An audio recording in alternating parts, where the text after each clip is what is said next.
As an e-commerce agency, we frequently work with companies that are successful in their home markets and are considering international expansion.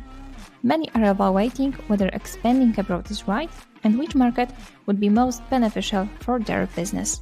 Advances in technology and the globalization of services have made this process much easier and more affordable than it was 20 or more years ago. And online stores simplifies expansion since there's no need for a physical presence immediately.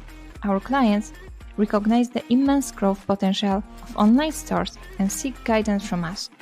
To provide more comprehensive support, we have partnered with Makes You Local, combining our technical expertise with their local market knowledge.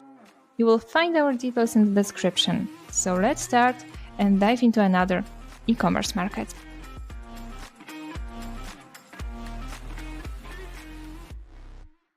Hello everyone in another episode of our podcast Cross-Border Insights. My name is Radek Opalko, I'm from Media4You, and today we will be talking about German market, and that's why we have Nadia with us. Nadia works in Makes You Local and is responsible for German market. So hello Nadia.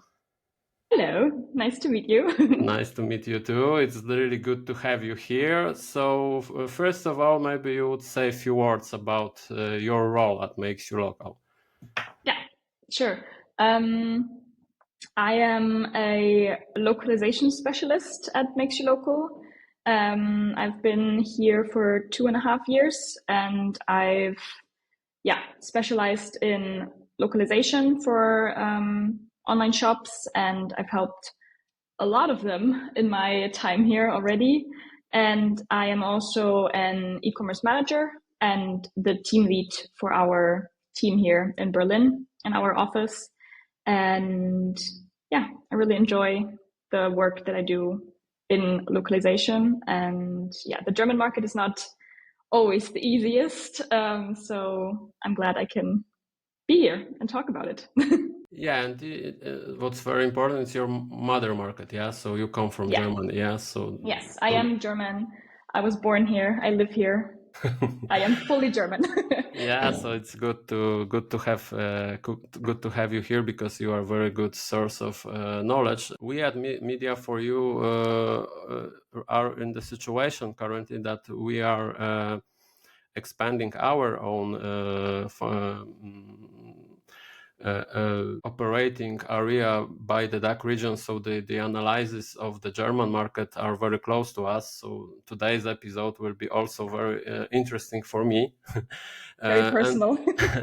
A little bit, and I may have some questions which will be also from our experience and from our researchers. But first of all, tell me, because when we were doing the research, it said that Germans are more and more open to this, to buying products from the online store. If you could say, is it true? If it's just because, of course, pandemic started it in the whole Europe, that people started to interest in online shopping. But outside of the pandemic, how would you say are Germans very open for online shopping? Germans, sorry. I would say yes, for sure. Mm-hmm. It really depends on the products they're buying, though. So obviously during the Corona pandemic, everything was bought online, and we could really see a huge boom in the industry. But now I think it is still very high for fashion. That's also something that I personally buy. I don't really buy big items, for example, furniture, that's the kind of stuff that Germans tend to want to look at somewhere. They want to see something and maybe touch it and just kind of see what it looks like. Then they may place the order online, but they need to see it. First. and the daily stuff, like for a supermarket or something like that, did it become something which is more and more popular after the pandemic? Yes, I would say so. We also have a client, for example, who sells groceries stuff for the daily life, and they're doing very well in Germany. It's also mostly like a convenience situation. So it is obviously very convenient to go online and buy groceries and just have them delivered to you. You don't have to go out. You don't have to carry water up the stairs, because in the cities, a lot of people live in apartments, high apartment buildings. Yeah, poor You couriers. yes, you don't want to carry a lot of stuff up the stairs. Also, in the more like rural regions where you, for example, might not have a supermarket with a lot of choice, this might be a little bit like this might be even more important for them, because they can just order stuff and have it delivered to them instead of having to drive an hour to the next big grocery store, for example.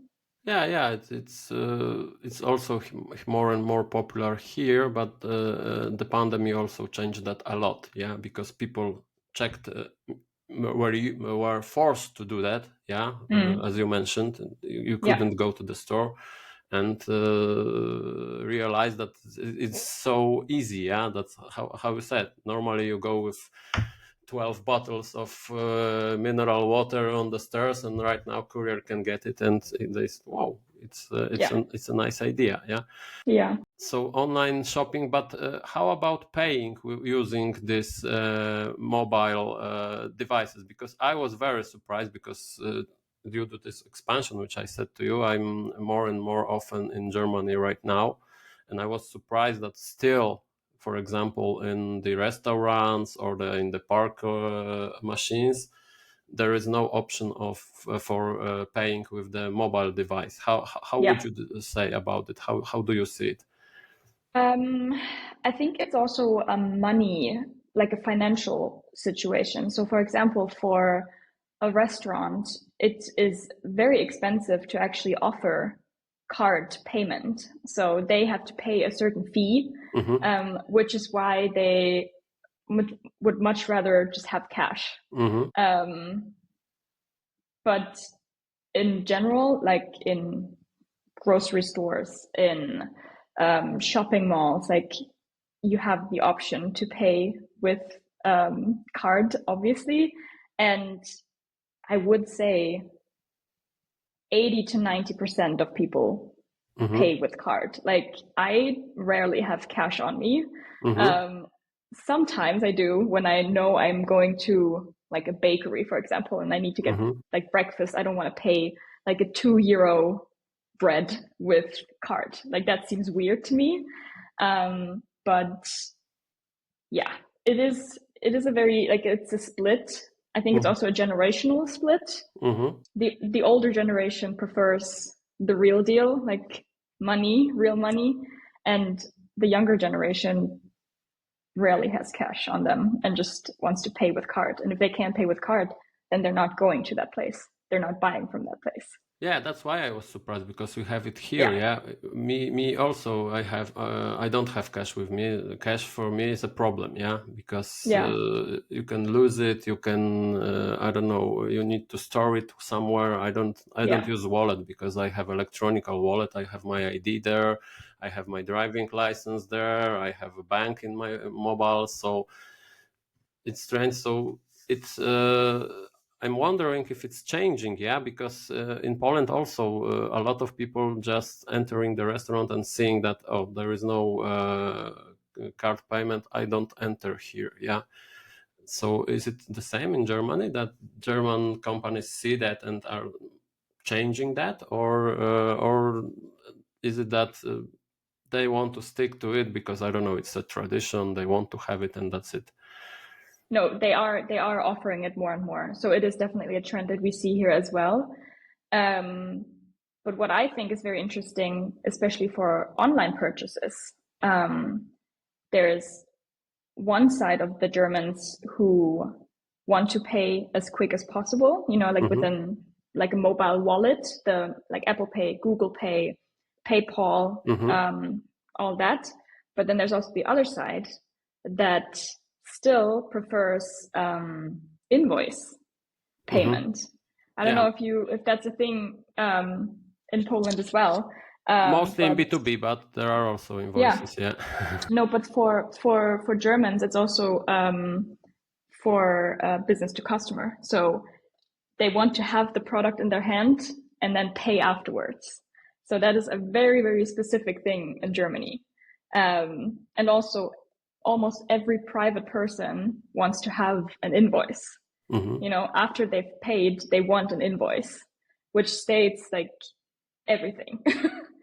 Okay, so it's kind purchased. of more expanded receipt, yeah. So like yes, exactly. It has the shipping address, the billing address, every position that was bought, price including VAT, excluding VAT, and then the final price.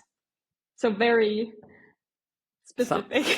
Sounds traditional, but okay, I can understand that. I must say I also like to have some kind of proof that I bought a product, and while I'm buying a lot online, or in the marketplaces or in the online shops, from time to time I receive, for example, something and there is no receipt, and this is strange. Yeah, so having a receipt is kind of understandable for me, but having so detailed receipt, it's a very important message for the companies which are which want to enter the German market. Yeah, because we address this podcast mostly to these companies. Yeah. So owners, keep in mind, Germans likes to have the invoices, even if they are B2C, not B2B. Yeah. Yes, and that's a trend. I don't think we're ever gonna go away from that. Like that's gonna stick in Germany. I'm sure of it. So talking about this potential companies which are entering the German market, where do you see, in which sector, because you mentioned fashion, you mentioned grocery, in which sectors do you see the greatest potential for e-commerce shops, for example, from Poland trying to enter German market? I still think it's fashion. It is definitely fashion. That's like, when you look at numbers, that's definitely where most Germans buy online. It is in fashion. So fashion, shoes, that sort of thing. Electronics is also a very good thing to buy online in Germany. But fashion still, I think it's over 50% that buy fashion and shoes online. Yeah, I would say I anticipated that. Yeah.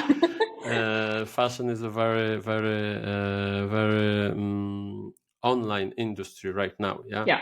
So most of our customers also are from fashion, so we are very familiar with that. But also, depending on the strategy, you may build your own shop, but you can also enter the marketplace.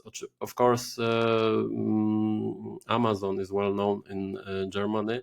How about the other marketplaces? What the Polish company, for example, or companies from another countries should focus on while entering Germany and consider it as important?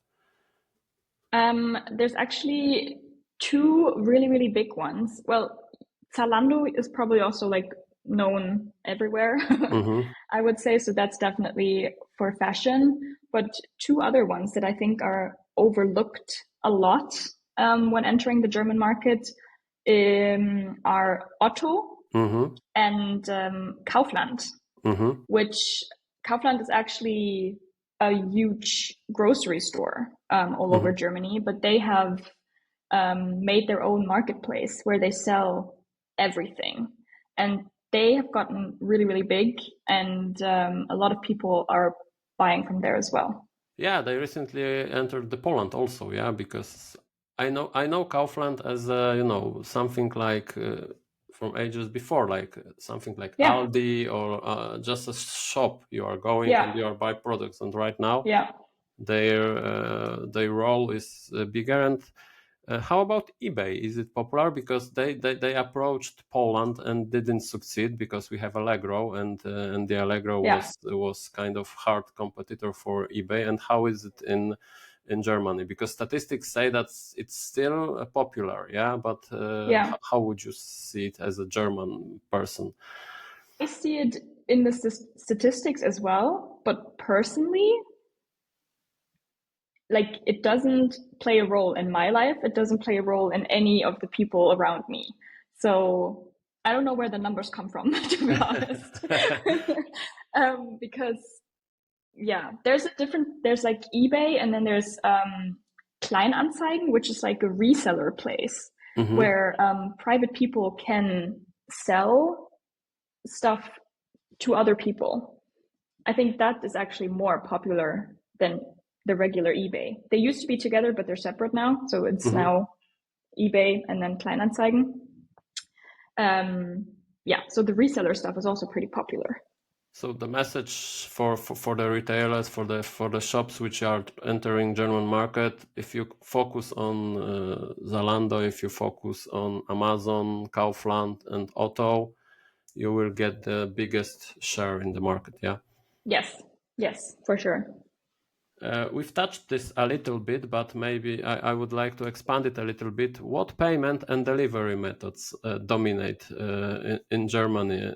Because I had very interesting discussions with your colleagues from Makes You Local, from Lithuania and from Scandinavia and from UK, also from Czech, and we've discussed the difference, how long you can wait for the package, what's important. How is it in Germany? What payment and delivery methods should we consider when we want to enter German market?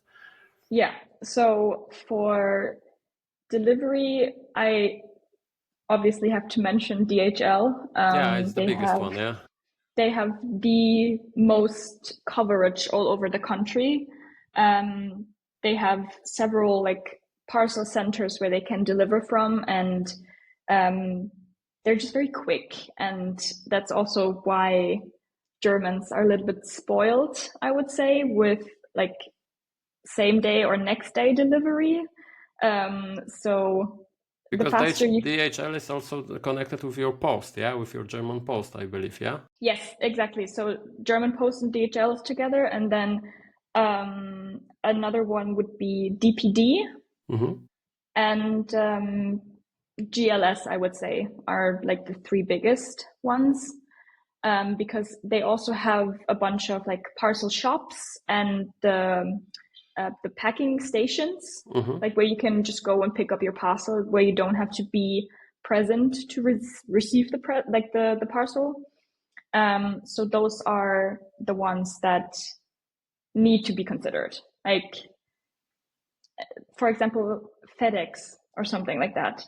That's not a thing here at all. Like you would not, there's no store where you can pick up a FedEx parcel or where you can return a FedEx parcel, for example. Like that's just not a thing here.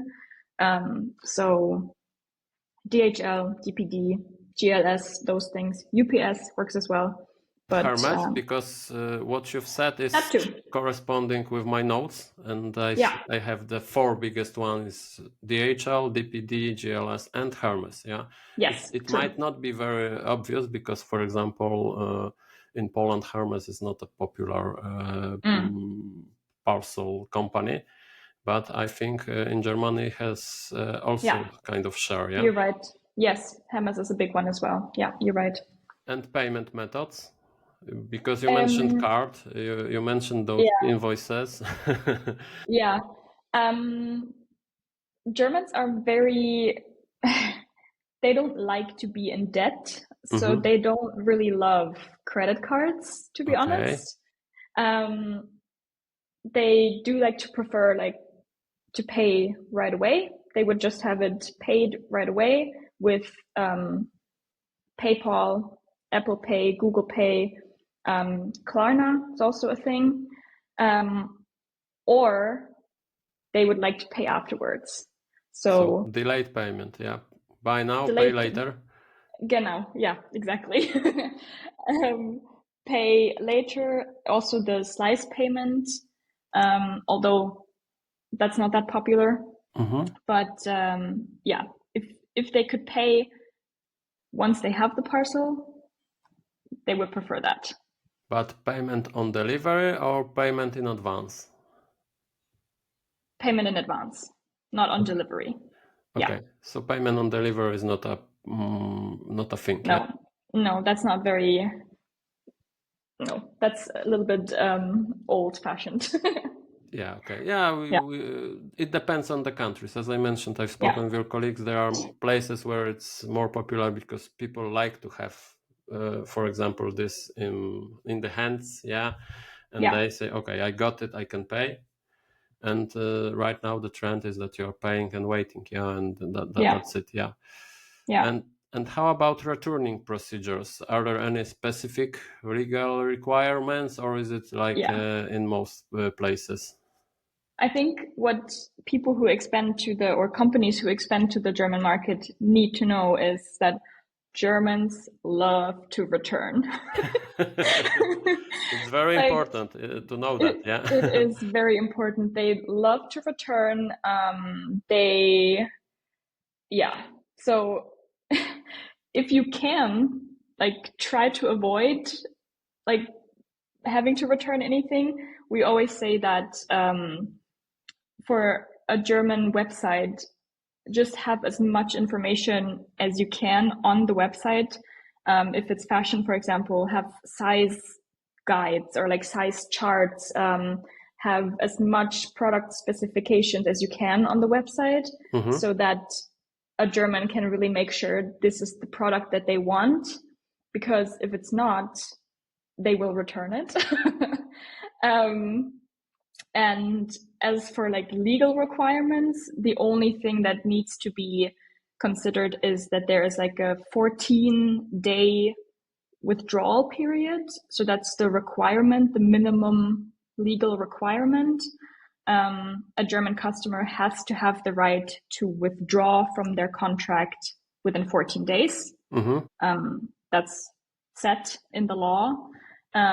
It's similar like in other countries, but in Poland, for example, a lot of companies are giving longer period, for example, 30 days or even a year, like IKEA, for example. Yeah. Yes, exactly. Yeah. So the third, like 14 to 30 days, that's the norm, I would say, here as well. The longer you can offer, the better, I guess, but they will make use of it. Just to be sure. And the habits, to what?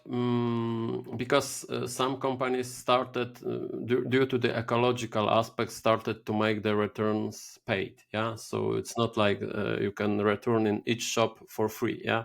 It started especially in fashion, which is fast fashion. It's not a eco way of living. Yeah, because people are buying and throwing away in 3-4 months and buying new ones. So how does it look like in German in the returns? Are Germans used to the free returns, or they can live if they have to pay for the return? It's going more towards that they can live with it.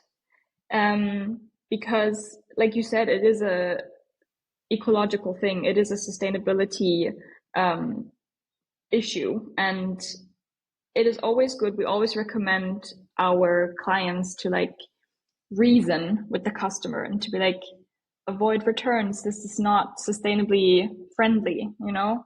But yeah, it has to be a reasonable price, I would say. Everything up until like $4.95, like that's the maximum, I would say. And the most important thing is just to make the return process as smooth as possible for the customer. So ideally, there should be a label included in the parcel, so that the customer doesn't have to go to a store and write the address on the package themselves. If that is not possible, maybe have like a return form on the website or have the label in the order confirmation or something like that, where the customer can create their own label and then just has to go to the package store and scan the code. Just make it as easy as possible for the customer and try to keep the price as low as possible.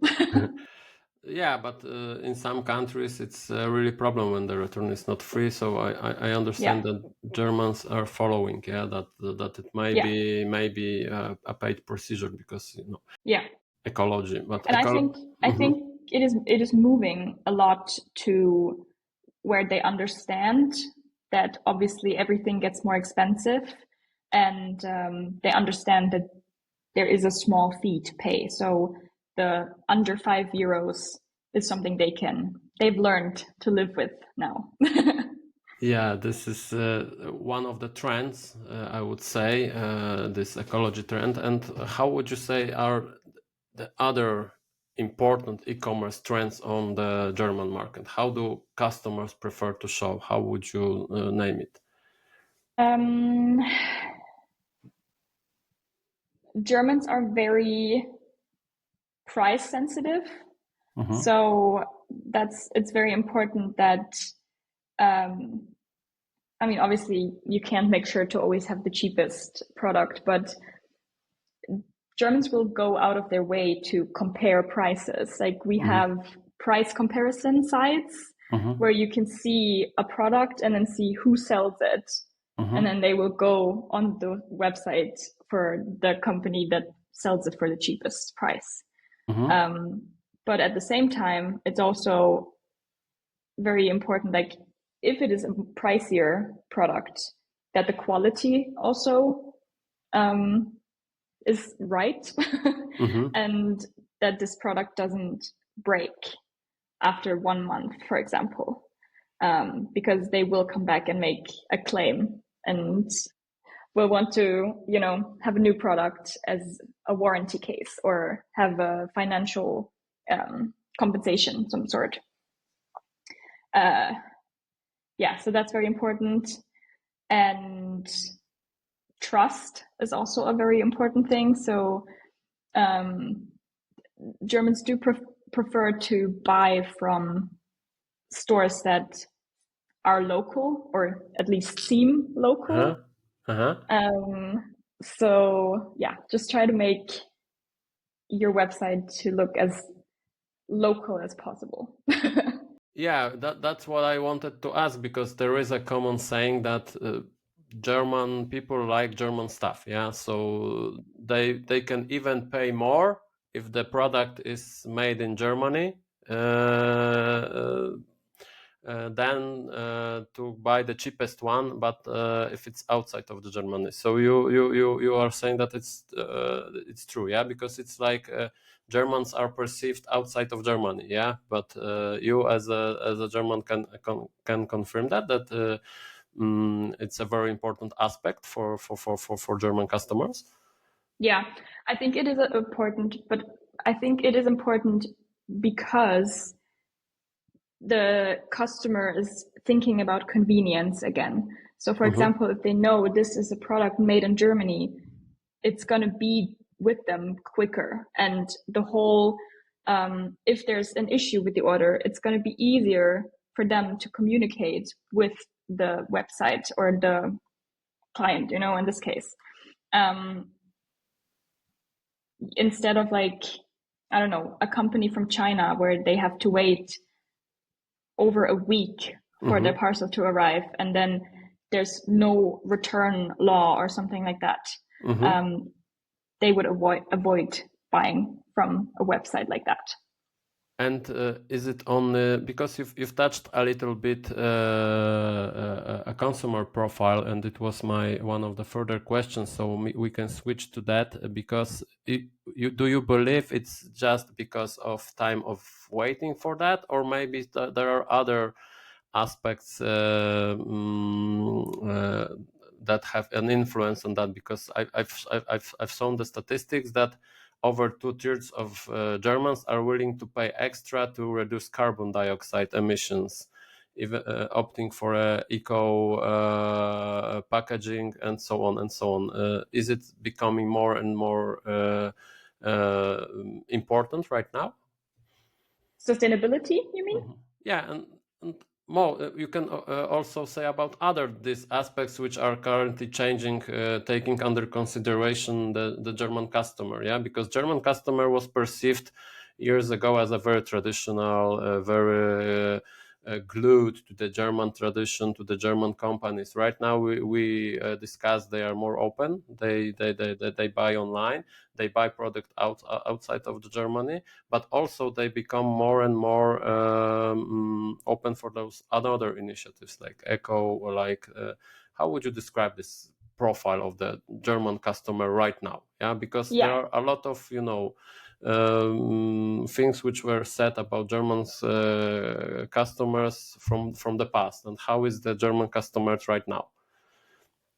I think we are definitely going a little bit away from the tradition, but not completely. So it is definitely, like you said, that they do pay more attention to eco-friendly stuff, but it's also, like I said, the quality also needs to be there. Mm-hmm. Like if, for example, a German customer is asked to pay more for a sustainable product than for a sustainable one, they need to see that it's actually worth it.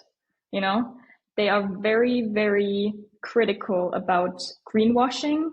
Like, for example, pretending that something is sustainable, but then it's not.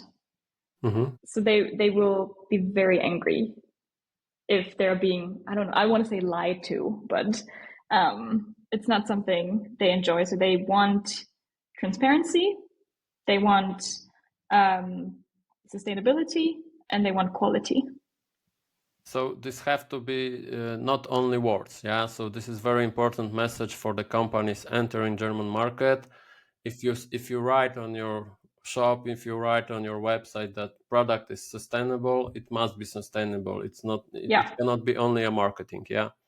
No, and it has to be explained somewhere, preferably. Like if there's like on the website, in the footer, a lot of times you now see sections that say sustainability or how we make the world a better place or something like that, how we make Earth a better planet.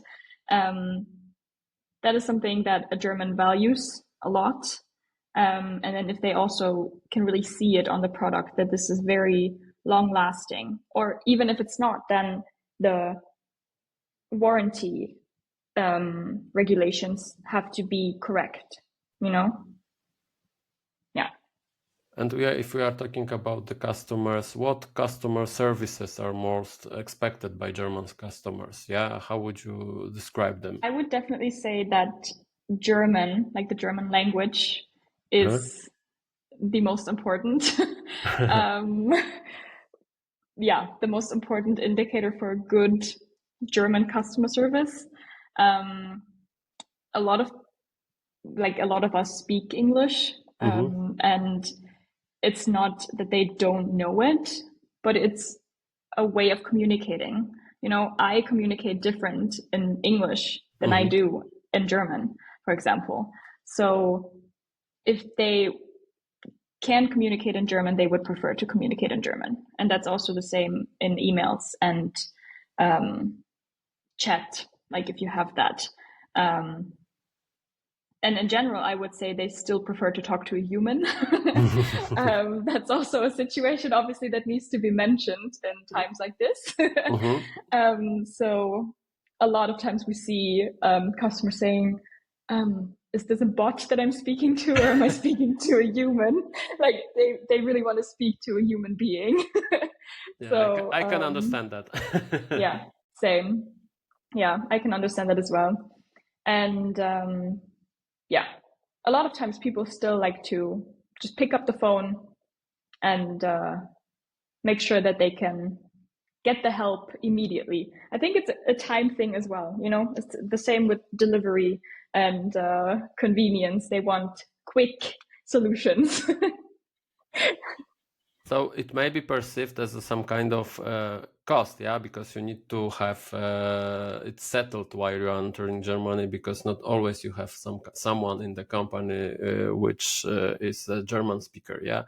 But if we would look more general, what are the main costs or challenges for the companies outside of Germany while entering the German market? I think everything around it, so making sure that the right logistics are in place. So contracts with the right delivery companies. Also, of course, the legal requirements. That is also something that I know that a lot of clients coming into the German market are very worried about, because it is like, obviously we have the EU regulations, but Germany is very specific. Like it's a whole nother level. But obviously now, speaking as a German, I think it is not something like to be afraid of. There's people who know, like people who are experts and people who can help. Thankfully now with the like VAT situation, there's the one-stop shop option, so you don't have to register with the finance office to get your own German VAT number. You can just do it through this system. But yeah, those are all things that need to be considered, and also, of course, the localization of the website, because you cannot come to Germany and just, for example, translate a Polish website into English. Like it does have to be in German. It has to have German delivery times, German delivery options, payment options, like all that sort of stuff that may be popular in Poland is not popular in Germany. Yeah, so we should. This was also one of my further questions. So, what should be paid attention when translating website into the German language? Yeah, you mentioned a few things, but to summarize, because mostly are listening to us companies which are interested in coming in Germany. We know that now is the era of AI, or KI in German. So a lot of companies think that I will take my website, I will put it in the chat GPT, it will give me the translation and I'm done. I put it on the website and it works. But I know that specifically in German, it's not the good way. That it should be a lot more attention here. Yes. The thing is, AI works good in German, like it works really well. But the thing is also that a lot of people now know about ChatGPT, and they can tell. They can tell when something is just machine translated versus when it's translated by a person who obviously knows the culture, knows how to speak, knows how to say certain stuff. So that's very important to keep in mind, like the local view on it, like the local point of view. Also, cultural nuances, like, for example, I know that Mother's Day is not on the same day in every European country. So this needs to be considered also when promoting stuff on a website. Also, Germany is such a big country. I don't think people realize how big Germany is. Like, we have so many different cultures and so many different holidays and happenings. And that lands, as well. and you have even the governments of the lands in the different in the different regions. And also, for example, I don't know if you know about Carnival, the big partying in February, for example, February, March. That's super, super popular in the northern and middle part of Germany. But for example, us here in Berlin, we don't celebrate it at all. Like, we're so close, but we don't celebrate it at all. And the South has different holidays, like they're more religiously aware. For example, they have a lot of religious holidays, which we don't celebrate here. Same with Oktoberfest. I think it's not for the whole Germany, yeah, or it became the whole for the whole. That's something I would say. Well, it's definitely originated in the south, but there's a lot of Oktoberfests happening like up here as well. So it became more popular because I connected it typically with Bavaria, yeah, with the South Germany. It was, for me, Oktoberfest meant south of Germany, yeah. Yeah, and that's where the original Oktoberfest is. Like this is still the original, but yeah, that's just, there's a lot of different things happening all over Germany, and like you said, we have the different states that all operate differently, and you really need to be aware of where is your target group, how does this affect your business, your marketing, all of it. Yeah, that's also I wanted to ask, what are the local regulations affecting online trend in German market? Yeah, because for us, for example, when we were preparing our German company, because we have a daughter company in Germany, so we had to create the website. And while we were creating this website, our advisor said that, for example, you have to have the impressum document. Yeah. And we said, what's impressum? Yeah. And they explained us that this is a very, very strict rule that you have to have it. So if you could describe for these companies, because we know what rules are in Poland, they are also a little bit different than in the whole Europe about what this web page should have or online shop should have.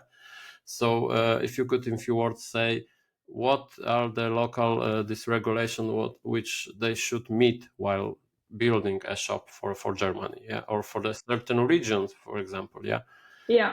So like you said, we have EU regulations which obviously apply to all of us, but yeah, I still think that Germany is very specific, and we have a lot of laws for data protection. We have a lot of laws for consumer rights. Like the online consumer has so many rights that or which company has to know about and comply with, because the consumers know about them as well. You know, it's not like they don't know. They know, and they will look for those implemented regulations on your website. And 4 of those documents that always need to be on the website is the impressum, like you said. There's the withdrawal policy. There's the terms and conditions, and there's also the data policy, privacy policy, which includes like the whole GDPR regulations, like how is a customer's data used, which cookies are being used, like all of that. And that can be quite overwhelming. I've learned that. But there's a pretty straightforward way of writing them. And there's a lot of websites that also have like those templates, for example, where you literally just put in your information and it creates those legals for you. Yeah, but what's very important, and we have also witnessed that, it's not so simple that you take a Polish document, you translate it in German, and that's it. Yeah, no. Because there are very strict regulations what should be in this document. Yeah. Yes. So translating legal documents is the worst thing you could do in Germany, because that's like you said, it's almost always not complying with local regulations, and it's little things, you know. For example, the minimum withdrawal right, like the 14 days that has to be there. The impressum has to have a phone number. A lot of people don't know that, for example. Even if you don't offer customer service via phone, there needs to be a phone number in the imprint. It doesn't have to be a German one, but the customer looking at this has to have a phone number there to be able to like reach out to someone in some way. Yeah, I think that with while we were creating our documents, there is even a rule that you have to be responsive under this number in certain amount of hours. If not, then customer can sue you. Yeah, because it was very interesting for us. Yeah. I don't know about that, but I know that there has to be a phone number there. Yeah. Sorry for the details because we went through that, so I'm pretty, it's pretty fresh. We took a legal company to create them, yeah, because we tried to do them on our own, as you mentioned, that using those templates, but later on it resulted that it was more effective if you can take the company from Germany, the law company from Germany. They specialize in that. They have formulars that you fill in, you give them the data, and in a few days you have the ready documents. So I suppose it's the best way to proceed for the companies. Yes, for sure. And I think this is also something that you should not like save money on, like there's other things that you can save money on, but the legals, that is very important that they are in place, because if not, you could get legal fees. Like there's organizations that can sue you, and it can result in a lot more money loss than you would invest in just having correct legals, Yeah, it's very important. So shop owners, very important, pay attention to that. Yes. And don't save on this part. Yeah, we also were informed that it's not worth saving here. It's good to have these documents well done. And talking about what should do or what should not do, how would you describe the red flags in the localization? So how you can see that localization was done not good for German market? What are the most common mistakes that companies make while entering German market? I think I'm going to be repeating myself a little bit here, but definitely simply translating. So you cannot be sure that a tradition or some word that you are using in your native language is also a word that is being used in German. Or, for example, for certain sayings, if you if you want to be funny in your native language, it may not work in German. So it needs to be localized and not just translated. There's so many sayings. I've heard it from Danish to German, for example. Like certain sayings, they just don't work with us. And also, we have different kinds of humor. Communication style is so different. Germans are very direct. They don't want to beat around the bush. They just hard facts, They don't want descriptive imagery. They just want facts, specifics. A lot of times, I think it's also very funny. Germans will ask you for a manual on how to build something before they even have the product. Oh, that's interesting. Yeah, so they want as much information as possible to make a conscious decision on the purchase. Yeah, this I also saw in the materials while I was preparing myself to this interview, that Germans are making a lot of research before buying the product. And while researching, I know that they are comparing the price, as you mentioned. They are probably comparing the parameters. But what about customer reviews and feedback on their websites? Is it important, or is it not very important in Germany? It is very important, very, very important, because this can influence a customer's decision to actually make the purchase. This is so important. Like, I cannot even stress it enough. it's very important. And also certain trust marks on the website. So for example, websites like trusted shops, they give you, I don't know what it's called, but it's like a stamp that you can have on your website, which says basically just that this website is approved by trusted shops, and that kind of leads us back to the trust that people or German customers need to have. Like they are not, they just want to have a trustworthy shop where they can buy from. And if it has this badge, this trusted shops badge, or any other badge sort of that they know, they are more likely to place an order through that website. Yeah, so another message for shop owners: if you don't have yet the customer reviews when you go to the German market, it's a must-have. Yeah. And also a lot of German customers like to leave reviews, like after they've placed an order, after they've received their order, it's always nice to send an extra email out, from a review site where they can say, hey, thank you for your order. Do you mind leaving us a review on how your experience with us went?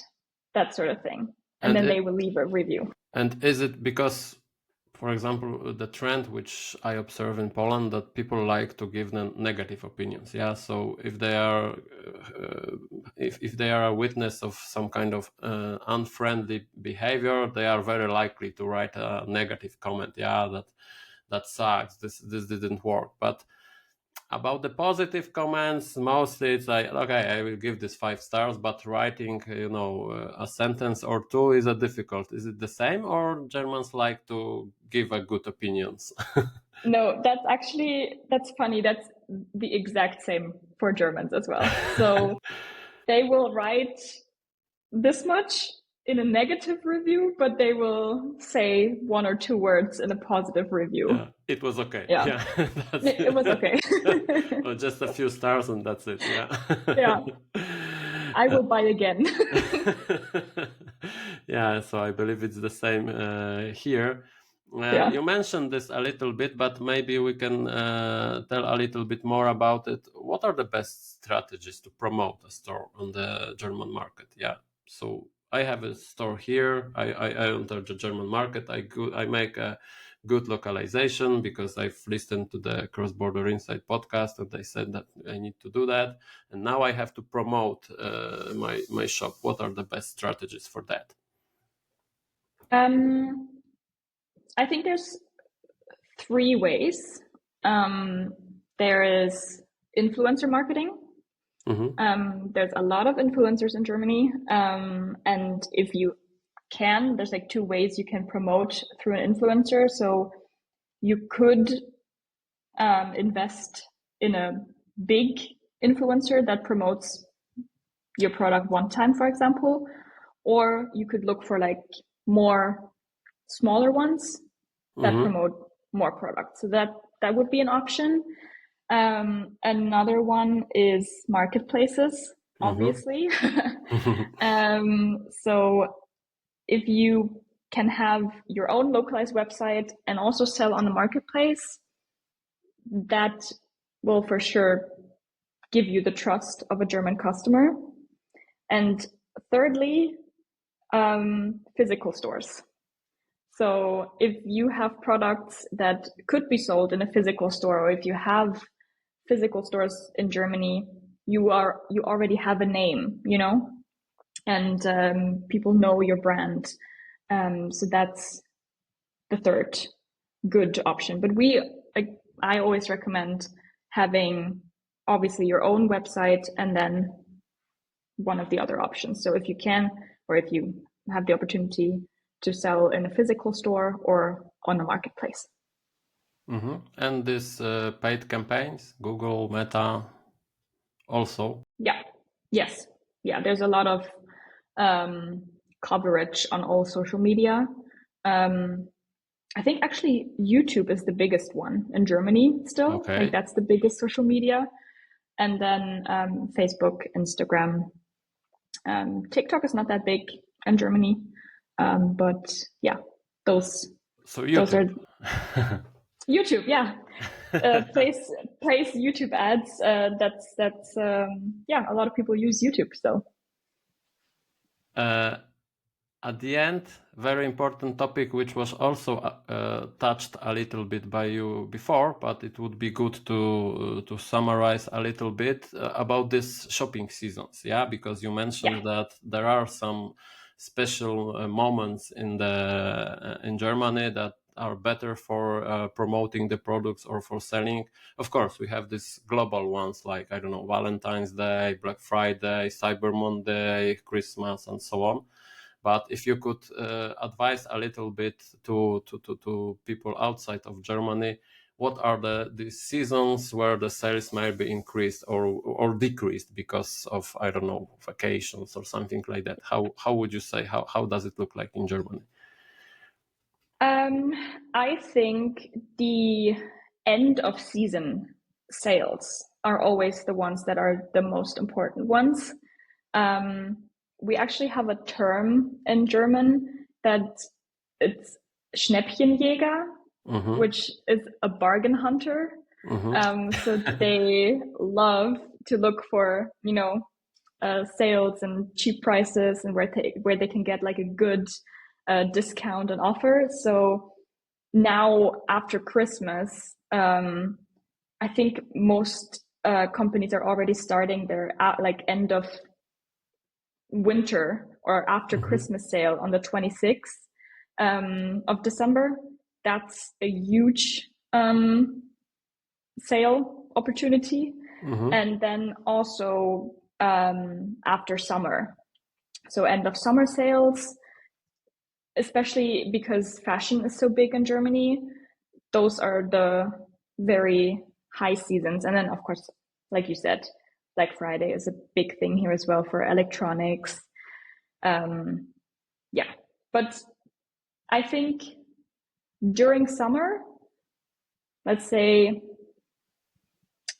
June until beginning of August, that's where a lot of people are on vacation, where they don't spend that much money unless they're maybe bored on their vacation. They scroll on their phone. But I think they're more likely to enjoy an end of season sale. You made me curious. When do you have Mother's Day? It is, next year I think it's always the second Sunday in May. Okay, second Sunday. So it's not a exact day, because in Poland we have an exact day. It's the 26th of May, yeah? So it's not an exact day. It's no, it's always the second Sunday in May. It's like this, yeah, okay. Yeah. And the Child's Day also, it's moving or not? No, that's on the 1st of June. Yeah, that's like we have. Yeah, it's always 1st June, and people are happy. Yeah, kids especially, parents not so. What's also always moving is Easter. Yeah, that's also not on the same date, and this is also something, I guess, where we in Germany all have the same holidays. The same days off. But for example, in November, there's so many holidays in the south of Germany that we here don't have. So they actually had to give us an extra day in Berlin because we don't have enough holidays compared to the other states. So they gave us International Women's Day on March 8th is where we have a day off as well. It's good, because in Poland it's not a day off. We have this Women's Day. It's also March 8th, but it's not a day free of work. Yeah, but I know that in some regions the Women's Day also is on the other day of the year. Yeah. So, but that's very interesting what you said about Mother's Day. So, for example, if you were to promote Mother's Day, like if you had a company that sells products that make sense to promote on Mother's Day, you could not promote it on the same day in Germany as you do in Poland. Yeah. So that's why I was asking, because, for example, I've spoken with people from Romania, and they have their own Love's Day. Yeah, so there is a Valentine's Day, the official one in February 14th, but they have also their own. So this is also a good moment, for example, for selling certain goods or certain services. Yeah, so it's very important to make a research and to prepare my shop, depending what I'm selling, for those special moments in the year in the certain region. Yeah.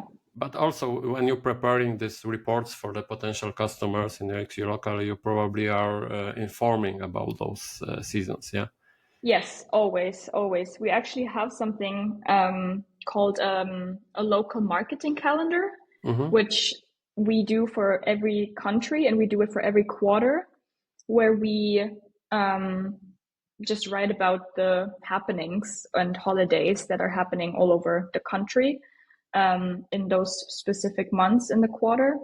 And our clients can just download it for free, so they know, okay, when do I promote this in Germany? When is it not okay to promote something in Germany? That sort of thing. Okay, so thanks a lot for those wide explanations. I know a lot more about German market. I hope our listeners also. It was really good to have you here. I convince all the listeners to contact Makes You Local if you want to enter the German market. They will certainly help you, and we, from our side as Media for You, can make your shop ready for e-shop ready for that. So also it's very important to combine those two things, technical aspects and everything around coming together. It's very important to make a good preparations to enter the market. Nadia, once again, it was really, really nice to have you. Thanks for coming. And I hope we will see each other in some other future events. That would be nice. Thank you for having me. Thanks. Bye.